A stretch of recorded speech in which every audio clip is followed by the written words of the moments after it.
I never imagined my family vacation would end with me owning the very hotel that humiliated me. The afternoon sun beats down on the exclusive rooftop pool of the Grand Meridian Hotel. Water glistens on brown skin as Marcus Wilson watches his children splash in the shallow end. His wife lounges nearby, absorbed in her novel, occasionally glancing up to smile at their play. This moment, this perfect slice of family time, cost Marcus 3 postponed board meetings and a personal promise to stay off his phone for at least 2 hours. The water feels perfect against the summer heat. Droplets cling to Marcus's shoulders as he steps out of the pool to grab towels for the kids. That's when he notices it. The shift in energy. The weight of eyes following him. Two security guards in dark uniforms appear at the edge of the pool area, scanning faces until they lock onto his. The taller one speaks into his radio while maintaining eye contact. The shorter one, name tag reading Daniels, begins walking directly toward Marcus, hand resting casually near his taser. "Excuse me, sir." The guard's voice carries across the pool deck. Conversations pause. Heads turn. "We need to verify you're actually a guest here." Marcus's skin prickles despite the heat. "I'm sorry. We've had reports of non-guests using the facilities." The guard's tone suggests this is routine, but his eyes never leave Marcus, not once glancing at any of the other dozen families enjoying the pool. Marcus's son, Jaden, swims to the edge, eyes wide with confusion. "Dad? What's happening?" The chlorine scent suddenly seems sharper, more chemical. Marcus feels water trickling down his back, but now it feels like unwanted attention rather than refreshment. His Harvard Business School swim shorts and designer watch, usually signals of belonging in spaces like this, suddenly feel irrelevant. "My keycard is in my bag," Marcus says, voice measured and deliberate. Years of boardroom negotiations have taught him control. "My family and I checked in yesterday. Presidential suite." The guard's expression doesn't change. "I'll need to see that keycard and some ID." Around them, other guests, predominantly white families, watch with expressions ranging from discomfort to curiosity. None are being asked for verification. A woman pulls her towel closer, as if guarding her belongings. Her husband whispers something in her ear. "You haven't asked anyone else for identification," Marcus notes, keeping his voice level despite the heat rising in his chest. "Just us." "Sir, I'm just doing my job." Hotel policy. Marcus's wife approaches now, wrapping a towel around herself. The casual elegance she embodied moments ago has transformed into protective alertness. "What's going on?" Before Marcus can answer, the guard turns to her. "Ma'am, we need to verify you're guests of the hotel." Jaden and his sister are now both at the pool's edge, watching. Marcus sees the moment his son's expression changes from confusion to understanding, a look no father wants to witness on his child's face. "Wait here," Marcus tells the guard, his decision already made. He reaches for his phone, droplets of water falling from his fingertips onto the screen. "Give me 10 minutes." "Sir, if you can't provide verification now, 10 minutes." Marcus repeats, pressing a contact on his phone. "That's all I need." As he steps away to make the call, Marcus hears the muffled whispers, feels the stares on his back. The bright, perfect day has suddenly developed a shadow he knows all too well. His executive assistant answers on the first ring. "Caroline, I need you to contact our legal team immediately." His voice is calm, but carries the unmistakable edge of someone who's made decisions that have changed industries. "And find out who owns the Grand Meridian hotel chain." The security guard shifts uncomfortably, perhaps finally sensing that this routine check may have been a catastrophic error. "Dad." Jaden's voice is small as he wraps himself in a towel. "Why do we have to prove we belong here?" Marcus places a hand on his son's shoulder, feeling the dampness of the towel and the tension beneath it. "We don't, son. They do. If you've ever been judged by your appearance rather than your character, you'll understand exactly what happens next." This isn't just a story about one man's humiliation at a hotel pool. It's about what happens when power structures collide with the wrong person on the wrong day. And for the Grand Meridian Hotel, that day was about to become very expensive indeed. 24 hours earlier, Marcus Wilson had stepped out of his private car with his family, admiring the gleaming facade of the Grand Meridian. The five-star hotel represented everything he'd worked for: excellence, exclusivity, the best for his family. The doorman had hesitated just a fraction too long before opening the door, eyes lingering on Marcus's casual travel attire rather than the luxury vehicle he'd emerged from. "Welcome to the Grand Meridian," the doorman had finally said, his smile not quite reaching his eyes. Marcus Wilson hadn't built mind-frame technologies from nothing without noticing details. But he'd also learned to choose his battles. This vacation was for his family, not for fighting the small indignities that occasionally punctuated his extraordinary success story. At T42, Marcus had accomplished what many considered impossible. Born to a single mother in South Chicago, he'd secured a scholarship to MIT, graduated top of his class, and transformed his neural network research into Mindframe, now valued at $3.2 billion. His artificial intelligence platforms powered everything from medical diagnostics to financial forecasting. The Wall Street Journal had profiled him last month, the quiet revolutionary reshaping how we think about AI. "Daddy, can we go swimming?" Right after check-in, 9-year-old Zoe tugged at his hand as they approached the reception desk, her eyes bright with excitement. "Let's get settled first, sweetheart," Lisa, his wife of 15 years, suggested. A corporate attorney who'd left her practice to focus on their family foundation, she'd planned this vacation meticulously, 5 days of uninterrupted family time before Marcus's company launched its newest platform. The receptionist's smile faltered when they approached. "Do you have a reservation?" Marcus kept his expression neutral. "Wilson, Presidential Suite." The typing that followed seemed unnecessarily vigorous. "I'll need to see ID and the credit card used for booking." Of course. Marcus produced his black Amex and driver's license. The receptionist examined both, glancing between the ID and Marcus's face multiple times. "The system shows this was booked through an executive assistant." "That's correct. Caroline Mendez, my EA."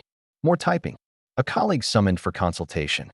Whispers of 12-year-old Jaden shifted uncomfortably beside Marcus. "Dad, why's it taking so long?" "Sometimes systems are slow, son," Marcus replied, though he knew perfectly well what was happening. He'd experienced it countless times.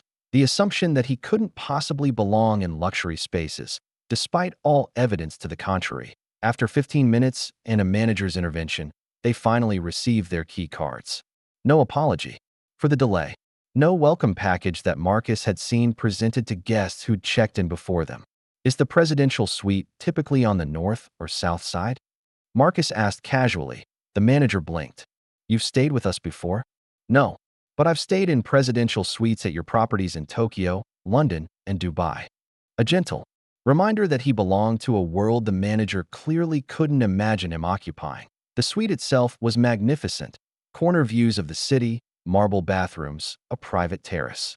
Lisa unpacked while the children explored every corner with delight.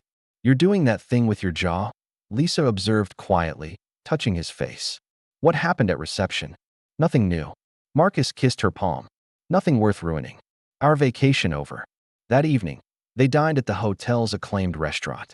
The maitre d' asked twice if they had reservations, despite Marcus providing the name immediately. They were seated near the kitchen rather than by the windows. Despite half the premium tables sitting empty, their server appeared less frequently at their table than at others. Small cuts. Tiny paper cuts that individually meant nothing, but collectively formed a pattern too familiar to ignore. "Mr. Wilson?" A young black woman in hotel uniform approached their table during dessert. "I'm Amara, the assistant manager. I wanted to personally ensure everything is satisfactory with your dining experience." Her presence and attention shifted something in the restaurant's atmosphere. Service improved immediately. Later, as the children slept in their adjoining room, Lisa and Marcus stood on their terrace overlooking the city lights. "Amara recognized you," Lisa said. "From the Black Enterprise cover last year." Marcus nodded. "She shouldn't have had to intervene." "No," Lisa agreed. "She shouldn't have." The next morning brought breakfast in their suite, a shopping excursion downtown, and finally, the promised pool time the children had been eagerly awaiting. And that's when everything changed. In the aftermath of the poolside confrontation, Marcus stood dripping in the hotel corridor, phone pressed to his ear as Caroline mobilized his legal team. The security guard, Daniels, hovered nearby, increasingly nervous as he overheard fragments of conversation. Get me everything on the Grand Meridian's corporate structure. Yes, including minority shareholders. I want the body camera footage. Secured immediately. Yes, Caroline, immediately. Marcus turned to Daniels. Your body camera is active, correct? The guard's hand instinctively moved to the small device clipped to his uniform. Standard procedure, sir. Good. I want a copy of that footage. Now, I don't have the authority to. Your supervisor does. Call them. Lisa had taken the children back to their suite, her expression tight with controlled anger. Before leaving, she'd whispered to Marcus, "Don't let this go. Not this time." The hotel manager appeared, hurrying down the corridor with a practiced look of concern. "Mr. Wilson, I understand there's been some misunderstanding at the pool." Misunderstanding. Marcus's voice remained perfectly modulated. Years of being the only black executive in countless boardrooms had taught him the power of controlled precision. Your security staff specifically targeted my family for verification while ignoring every other guest. There's no misunderstanding. There's only discrimination. I assure you, we check all guests periodically. It's policy. I've been watching that pool for 2 hours. Not a single other family was approached. Your policy appears selectively enforced. The manager's smile tightened. Perhaps you didn't notice. I notice everything, Mr. Reynolds. Marcus interrupted, reading the manager's name tag. It's how I built a multi-billion-dollar company. Now, I want that body camera footage preserved, and I want your incident report documentation ready in 10 minutes. The mention of his company caused a visible recalibration in the manager's expression. His eyes darted to Marcus's wrist, to the watch that cost more than the manager likely made in 6 months. You're that Marcus Wilson? Mindframe Technologies. Yes. And in approximately, Marcus checked his watch. 8 minutes, my legal team will arrive to begin documentation of this incident. I suggest you use that time wisely. As the manager retreated, phone already at his ear, Daniels shifted uncomfortably. Sir, I was just following orders. We got a call from a guest who said what? Exactly. Marcus's gaze was unwavering. That there were people at the pool who didn't look like they belonged. And there it was. The truth beneath. The veneer of hotel policy. Marcus's phone buzzed with an incoming text from Caroline. Legal team 3 minutes out. Corporate structure attached. The Grand Meridian is owned by Lux Hospitality Group. Their CEO is Thomas Whitfield. They're preparing for an IPO next quarter. The timing couldn't have been more perfect. A discrimination lawsuit right before an IPO could derail everything Lux Hospitality had been building toward. Upstairs, Marcus found Lisa helping the children change out of their swimwear. Jaden's expression was subdued, thoughtful in a way no 12-year-old should have to be. Why did they only ask us, Dad? He asked, his young voice carrying the weight of a question with implications he was just beginning to understand. Marcus sat beside his son, meeting his eyes directly. Because sometimes people make judgments based on what we look like rather than who we are. And that's not right. But you're fixing it. Zoe asked, her small face serious. I'm trying, sweetheart. Lisa's eyes met his over their children's heads. In that silent exchange was decades of shared understanding, of opportunities questioned, achievements diminished, presence challenged, but also determination. Resolve. What do we do when people underestimate us? Lisa asked the children, a family mantra. We exceed every expectation. They answered in unison. Marcus's phone rang. His legal team had arrived in the lobby. What would you do? He asked quietly, looking at his family. If your children witnessed you being treated like a criminal, would you let it pass to avoid conflict? Or would you show them that dignity demands defense? The answer had never been clearer as he straightened his shoulders and prepared to rejoin his legal team downstairs. This wasn't just about one incident at one hotel. This was about changing the calculations that allowed such incidents to happen in the first place. And Marcus Wilson had just the leverage to make that change permanent. The Grand Meridian's executive conference room, normally reserved for corporate clients paying thousands per day, was now the stage for a confrontation no one at the hotel had anticipated. Marcus Wilson sat at the head of the polished mahogany table, position deliberately chosen. His still damp swim shorts had been replaced with a crisp white shirt and tailored slacks from his suite. On his right sat James Chun, lead counsel for Mindframe Technologies, and on his left, Eliza Washington, a civil rights attorney whose reputation for handling high-profile discrimination cases preceded her, across from them. Looking increasingly uncomfortable, hotel manager Reynolds, the head of security, a nervous-looking HR director, and a man who had introduced himself as Gregory Palmer, regional director for Lux Hospitality Group, rushed in from his weekend to handle the situation. "Let me be clear about what transpired," Marcus began, his voice carrying the same authority that had closed billion-dollar deals. "My family was specifically targeted, surveilled, and publicly humiliated based on racial profiling. This occurred, not once, but throughout our stay, culminating in today's pool incident." Reynolds fidgeted with his tie. "Mr. Wilson, we deeply regret any misunderstanding." "Stop." Marcus held up a hand. "This wasn't a misunderstanding. Your security guard admitted receiving a call about people who didn't look like they belonged. Your staff acted on that call by targeting only my family among dozens of guests. We take all guest concerns seriously," the security director attempted, "including concerns based explicitly on racial bias." Eliza Washington interjected, her pen poised above her legal pad. "Because that's an interesting policy choice." "Gregory." Palmer cleared his throat. "We categorically deny that race played any factor in this routine security check. The Grand Meridian has a diverse clientele and workforce." "Interesting," James Chin said, sliding a tablet across the table. "Because we've compiled guest review data for this property over the past 3 years. There's a statistically significant pattern of complaints from guests of color about differential treatment. 27 documented incidents of security verification in public areas. 0 incidents involving white guests." Palmer's face tightened. "Those statistics could be influenced by numerous factors. We also have the security footage," Marcus cut in, "both from the hotel's cameras and from Officer Daniel's body camera. Would you like to review it together? Frame by frame." A heavy silence fell across the room. "Mr. Wilson," Reynolds tried again, "we value your business and would like to offer. I'm not interested in complimentary services or upgrades," Marcus said.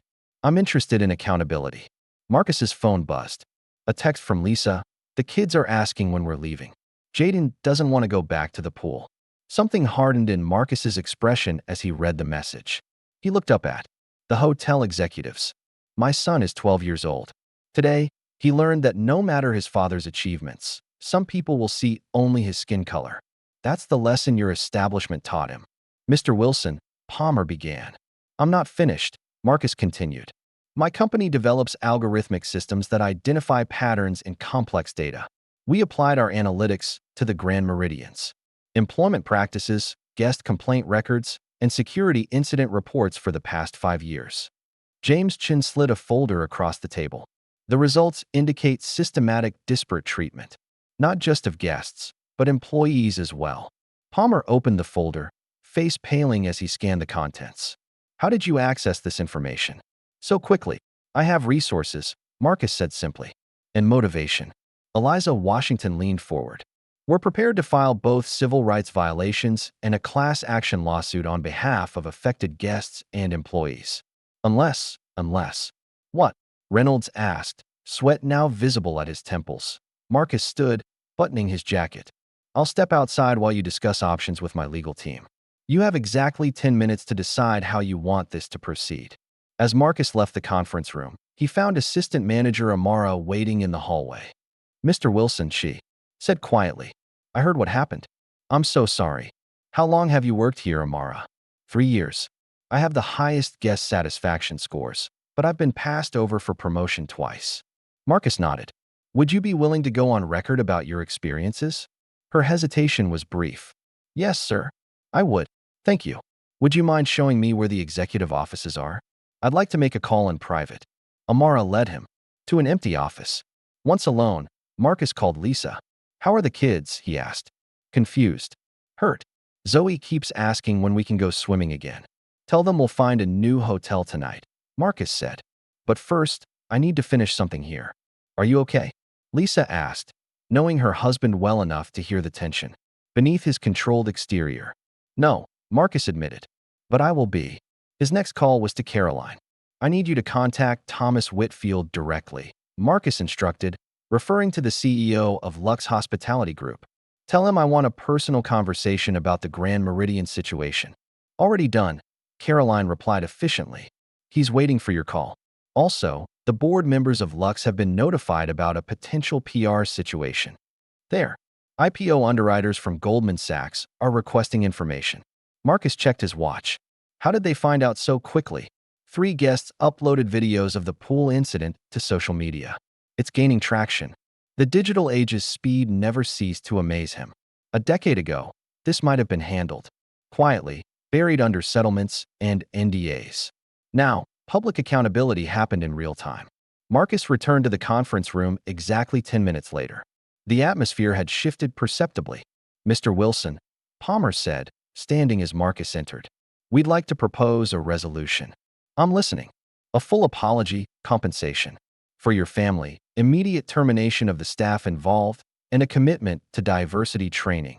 Insufficient. Marcus cut him off. Those are band-aids on institutional problems. Here's my counteroffer. Marcus laid out his terms with surgical precision, an independent audit of all Lux properties for discriminatory practices, a diverse oversight committee with actual authority, financial consequences tied to inclusion metrics for all executives, full compensation for affected employees, and complete overhaul of security protocols. That's extraordinarily demanding. Palmer stammered. It's extraordinarily necessary, Marcus replied, and non-negotiable. We'll need to consult with our CEO and board, Palmer said. By all means, Marcus gestured to Palmer's phone. Call them now. Palmer hesitated. Now? Yes. Or I can call Thomas Whitfield myself. We serve on the National Business Council together. The revelation landed like a thunderclap. Reynolds' mouth actually fell open. The HR director whispered something urgently to Palmer. You know our CEO personally? Palmer asked, complexion ashen. We had dinner last month discussing AI applications in the hospitality industry, Marcus confirmed. He expressed particular interest in Mindframe's predictive analytics for their upcoming IPO roadshow. Palmer fumbled for his phone. I'll call him immediately. As Palmer stepped away to make the call, Marcus turned to his attorneys. Draft the papers. All of them. Settlement, press release, and lawsuit, ready to file if needed. The next 7 minutes transformed the power dynamic completely. Palmer returned, perspiration now evident on his forehead. Mr. Whitfield would like to speak with you directly, he said, extending his phone. Marcus took it, his expression unreadable. Thomas. Yes, it's been an enlightening stay at your property. I understand. No, I don't think this is salvageable. Without significant changes, when he handed the phone back to Palmer, Marcus's posture had changed subtly, the bearing of someone who had just seized control of the narrative, what the hotel manager didn't know when he allowed discrimination. At his property was exactly who they had targeted. Not just a wealthy guest, not just a successful CEO, but a man with the resources, connections, and determination to transform an act of prejudice into a reckoning that would reshape an entire corporation's future. And for the Grand Meridian, that reckoning was only just. Beginning 3 hours after the pool incident, the Grand Meridian's largest conference room had transformed into command central for what hotel staff were now calling the Wilson situation. What had begun as a simple security check had morphed into an existential threat for Lux Hospitality Group's flagship property. Marcus Wilson re-entered the hotel through the main entrance, now flanked by an expanded team, James Chun and Eliza. Washington had been joined by 4 additional attorneys, 2 paralegals, a digital forensics expert, and a public relations specialist. The group moved with coordinated purpose, drawing stares from guests in the lobby, the reception desk employees whispered urgently to each other as Marcus approached. Mr. Wilson, the front desk manager greeted, her voice striving for composure. The executive team is waiting for you in the Rockefeller conference room. Thank you, Marcus replied. Please ensure we're not disturbed. As they walked through the hotel, Marcus noticed how staff members averted their eyes or stared too intently. The palpable awareness that something momentous was unfolding. Amara, the assistant manager who had earlier expressed support, fell into step beside him. Mr. Wilson, several staff members have asked to speak with your legal team. They have experiences they'd like to share. Thank you, Amara. Ms. Washington. We'll coordinate with them. Eliza nodded, detaching from the group to speak quietly with Amara. The Rockefeller conference room had been hastily rearranged. The hotel executives now occupied one side of the table, a visual concession that had not gone unnoticed by Marcus. New faces had joined them. A woman introduced as Veronica Patel, Chief Legal Officer for Lux Hospitality Group, two corporate attorneys, and appearing on a video conference screen, Thomas Whitfield himself, CEO of Lux. Marcus, Whitfield began, using his first name with forced familiarity.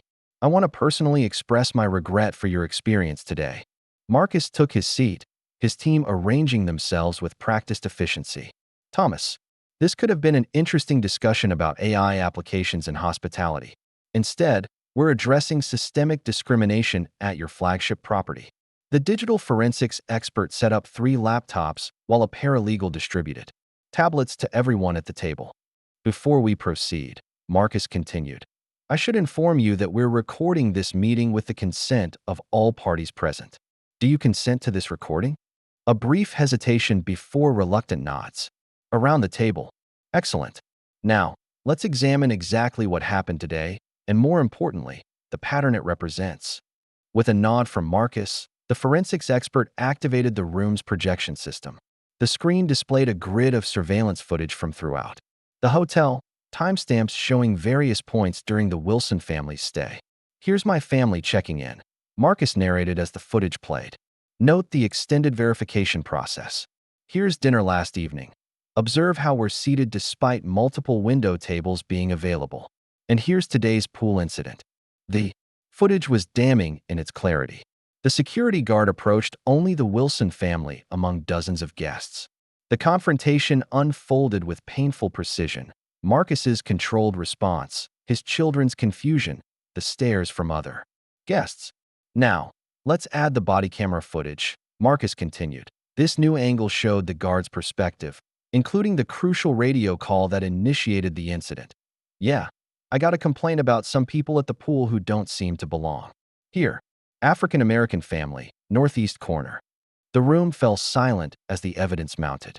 Next came a slideshow of statistics, guest reviews mentioning similar experiences, and employment data showing troubling patterns in hiring and promotion.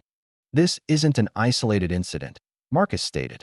It's a manifestation of institutional bias that your organization has failed to address. Thomas Whitfield leaned forward on the video screen. Marcus, I assure you, discrimination has no place in our corporate values. These incidents are clearly aberrations. They're not aberrations. Thomas, they're indicators. Your own data proves it. Marcus nodded to James Chun, who opened a sophisticated dashboard on the main screen. This is Mindframe's pattern recognition system. We applied it to 5 years of customer feedback, security incidents, and HR records from the Grand Meridian. The visualization was striking. Clear statistical anomalies in how different demographic groups experience the hotel. You've built bias into your operational model, Marcus concluded. Perhaps not intentionally, but effectively. Veronica Patel, the CLO, interjected. While these statistics are concerning, they don't necessarily prove intentional discrimination. There could be multiple variables, including the variable where your staff explicitly targets guests based on race. Eliza Washington rejoined the meeting, tablet in hand. I've just collected 7 sworn statements from current and former employees documenting a pattern of differential treatment directed at both guests and staff of color. Hotel manager Reynolds paled visibly. Regional director Palmer loosened his collar. This evidence would be compelling in court, Marcus noted. But that's not my preferred outcome. I believe in solutions, not just consequences. Thomas Whitfield's relief was momentary. However, Marcus continued, those solutions must be comprehensive, verifiable, and backed by financial commitments. What followed was a masterclass in corporate negotiation. Marcus outlined a transformation plan that would fundamentally reshape Lux Hospitality's approach to inclusion and equity. The demands were specific and far-reaching. First, and immediate. Leadership change at the Grand Meridian. Second, establishment of a $20 million fund for both guest restitution and employee advancement programs. Third, implementation of our AI-driven oversight system to monitor and eliminate discriminatory patterns across all properties. Fourth, revision of security protocols with community input. Fifth, binding diversity targets for executive compensation. As Marcus enumerated each point, the hotel executives exchanged glances of increasing alarm. "This is unprecedented," Palmer stammered. "So is the treatment of my family," Marcus replied evenly. Whitfield leaned forward on the screen. "Marcus, while we're committed to addressing your concerns, these demands would require board approval. The financial implications alone—" "Thomas," Marcus interrupted, "let's discuss financial implications. Your IPO is scheduled for next quarter.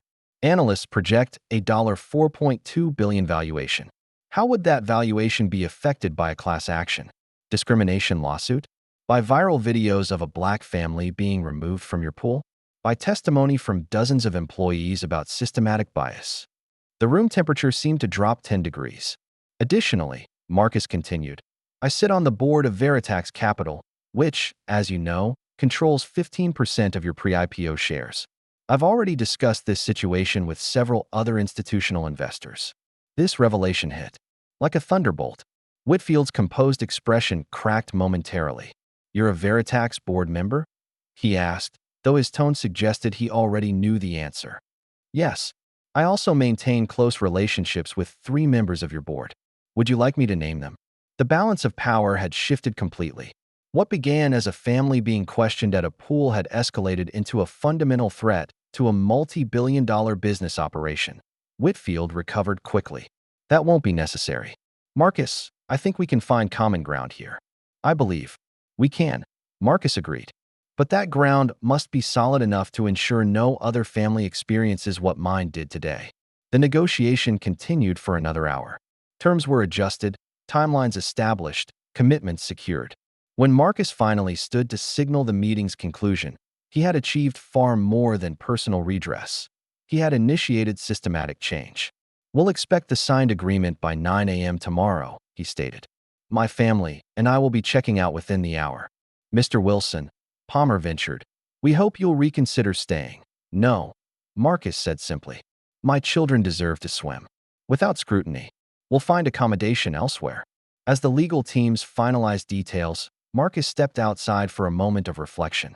He found himself in a quiet corridor, the hotel's expensive artwork lining the walls. A text from Lisa appeared on his phone. "Everything packed. Kids excited about moving to the new hotel. You okay?" "Almost done," he replied. "See you soon." Marcus gazed out a window at the city skyline, the afternoon sun casting long rays across glass and steel. A voice, his own, reflective, seemed to speak in his mind. "Sometimes justice requires resources most victims don't have access to. I could fight this battle because of who I am, what I've built, the connections I've forged. But what about the thousands who face these indignities without my platform, without my power?" That question lingered as he rejoined his team.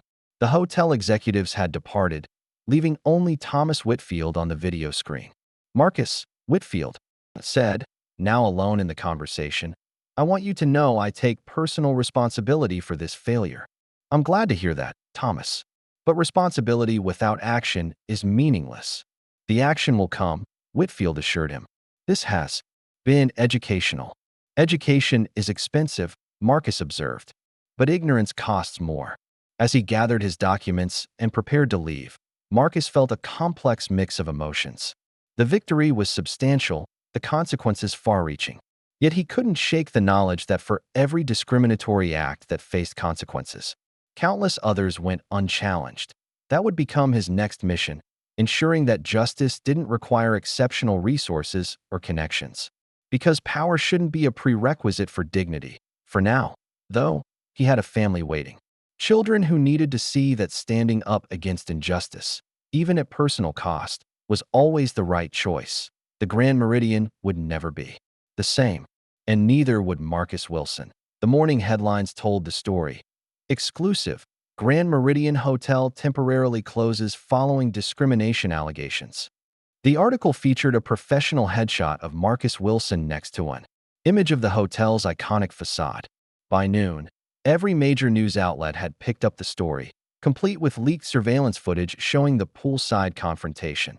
Within 48 hours of the incident, the Grand Meridian had ceased operations, pending a comprehensive internal review. Guests were relocated to sister properties, reservations rebooked, events rescheduled.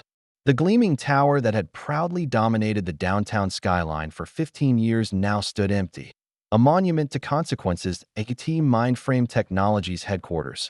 Marcus reviewed the final settlement agreement with his legal team. The terms were extensive and binding. Lux Hospitality Group hereby commits to an independent equity audit of all 27 properties, establishment of a $50 million inclusivity and advancement fund, implementation of AI-driven bias detection systems in all customer-facing operations, revised security protocols developed in consultation with civil rights organizations, mandatory quarterly reporting on diversity metrics to an independent oversight board. Most significantly, the agreement included a change in leadership. The Grand Meridian's management team had been removed entirely. Regional Director Palmer had resigned. And perhaps most surprisingly, CEO Thomas Whitfield had announced his accelerated retirement to make way for new leadership aligned with the company's recommitment to inclusivity. Is this enough? Lisa asked, reviewing the document alongside Marcus in his office. The children were with their grandparents, shielded from the media storm that had followed their family since the incident. It's a beginning, Marcus replied. The accountability mechanisms are what matter most. Performative changes fade, structural ones endure. The settlement included no confidentiality clause, an unusual feature that Marcus had insisted upon. The world would know exactly what had happened and exactly how Lux had agreed to address it. The public reaction had been swift and divided. Thousands shared their own experiences of discrimination at hotels, restaurants, and retailers across the country, creating a tsunami of testimony that couldn't be dismissed as isolated incidents. Others accused Marcus of overreaction, of leveraging his wealth and status to punish an entire business for one employee's mistake. They're missing the point, Marcus observed as he scrolled through the comments on a news article. This was never about punishing one person or even one hotel. It was about changing calculations. Calculations? Lisa asked. Yes. Most businesses calculate the cost of discrimination as minimal. A few complaints, occasional bad reviews, maybe a small settlement here and there. I needed to reset that equation to make the cost of allowing bias to flourish catastrophically high. A month after the incident, the impact continued to ripple outward. 3 other luxury hotel chains announced comprehensive equity reviews of their own operations. The American Hospitality Association convened an emergency summit on inclusivity. Investment analysts began incorporating diversity metrics into their valuations of public companies. The Wilson family had moved forward too. Jaden, initially shaken by the experience, had written about it for a school assignment that subsequently went viral. A 12-year-old's perspective on discrimination that adults couldn't dismiss. Zoe had asked questions that penetrated to the heart of the matter. Dad, if they were mean because of how we look, does that mean they're mean to lots of people? Unfortunately, yes, Marcus had answered honestly. Then I'm glad you made them stop, she'd concluded with the straightforward clarity of a 9-year-old. 6 weeks after the pool incident, the changes at Lux Hospitality had begun to materialize. The new CEO, Janet Chun, previously COO of a tech company known for its inclusive culture, had embraced the settlement terms as an opportunity rather than a punishment. The Oversight Board, comprising civil rights attorneys, hospitality experts, and community representatives, had begun its work. The Grand Meridian itself remained closed, undergoing what company communications described as a complete cultural and operational reset. Reports suggested it would reopen under a new name, with new management and a staff selected through bias-free hiring processes. More unexpectedly, Marcus had received thousands of messages from hotel and restaurant employees across the country, many sharing their own experiences of workplace discrimination. These messages, more than the media attention or corporate changes, weighed on him most heavily. I keep thinking about Amara, he told Lisa one evening as they sat in their home office. She was exceptional at her job, yet repeatedly passed over. How many others like her are out there, without the means to challenge the system? This question led to the most significant outcome of the Grand Meridian incident, the establishment of the Wilson Equity Initiative. Funded initially with $75 million from Marcus and Lisa's personal fortune, the foundation would provide legal support to individuals facing workplace discrimination, particularly in the service industry. The announcement of the initiative coincided with Lux Hospitality Group's rescheduled IPO, now proceeding under new leadership and with a corporate structure that incorporated the changes Marcus had demanded. Market analysts had initially predicted the discrimination incident would damage the offering. Instead, the company's demonstrated commitment to transformation had created unexpected goodwill. The stock opened 12% above the target price. "They'll make more money by doing the right thing," Marcus noted, watching the market data on his screen. That's the message other companies need to hear. As fall turned to winter, the story gradually faded from headlines, but its impact continued to grow. 3 class action lawsuits against other hotel chains cited the Grand Meridian case as precedent. State legislators in 4 states introduced bills strengthening protections against consumer discrimination. Corporate boards began specifically asking about bias mitigation strategies during quarterly reviews. For the Wilson family, life had largely returned to normal, though with a deeper awareness of their capacity to affect change. Jaden had started a diversity initiative at his school. Zoe had become unexpectedly interested in her parents' foundation work, and Marcus and Lisa had discovered a new purpose beyond business success. "We turned an ugly moment into meaningful change," Lisa observed on the 6-month anniversary of the incident. "That doesn't erase what happened, but it gives it purpose." Marcus nodded, considering how differently the story might have ended without his resources, connections, and platform. "The most important lesson," he reflected, "is that justice shouldn't require exceptional circumstances. Our privilege created leverage, but dignity shouldn't demand credentials." That evening, as Marcus reviewed applications for the foundation's first round of legal aid grants, he thought about the thousands who continued to face discrimination without recourse. Their stories deserved telling. Their fights deserved support. Subscribe to hear more stories of corporate accountability and how power dynamics can be reversed. The Foundation's website invited. Because justice delayed is justice denied, and authentic change requires vigilance. The battle against discrimination wouldn't be won through one high-profile case or a single corporate transformation. But the Wilson family had demonstrated what was possible when accountability replaced acceptance, when consequences followed prejudice, and when those with power used it to amplify voices long ignored. For the Grand Meridian, that lesson had come at tremendous cost. For the hospitality industry, it had become an inflection point. And for Marcus Wilson, it had evolved from personal insult to professional mission, ensuring that the next family facing discrimination wouldn't need to own a billion-dollar company to secure respect. 1 year after the pool incident, Marcus Wilson stood at a podium in the grand ballroom of what had once been the Grand Meridian, now renamed the Mosaic. The hotel had reopened under new management with a staff that reflected the diversity of the city it served. The occasion, the first annual conference of the Wilson Equity Initiative. "What happened in this building changed my family," Marcus told the assembled advocates, attorneys, and corporate representatives. But more importantly, it revealed an opportunity to change systems that perpetuate discrimination. The foundation had already supported legal action in 47 cases nationwide, with 31 successful resolutions. More significantly, it had created a corporate accountability index that major investors now referenced when making decisions. "Justice and forgiveness exist in balance," Marcus continued. "We must hold institutions accountable while creating pathways for genuine transformation. The goal isn't punishment, but progress." As he looked across the audience, including Janet Chun, Lux Hospitality's new CEO, and Amara, now the Mosaic's general manager, Marcus reflected on how a moment of humiliation had catalyzed a movement for institutional change. "When my son asked why we were singled out that day, I had no adequate answer.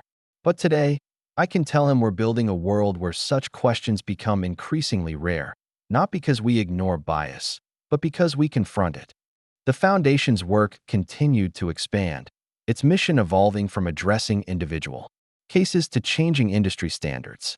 And for the Wilson family, what began as a stand against injustice had become a legacy of transformation.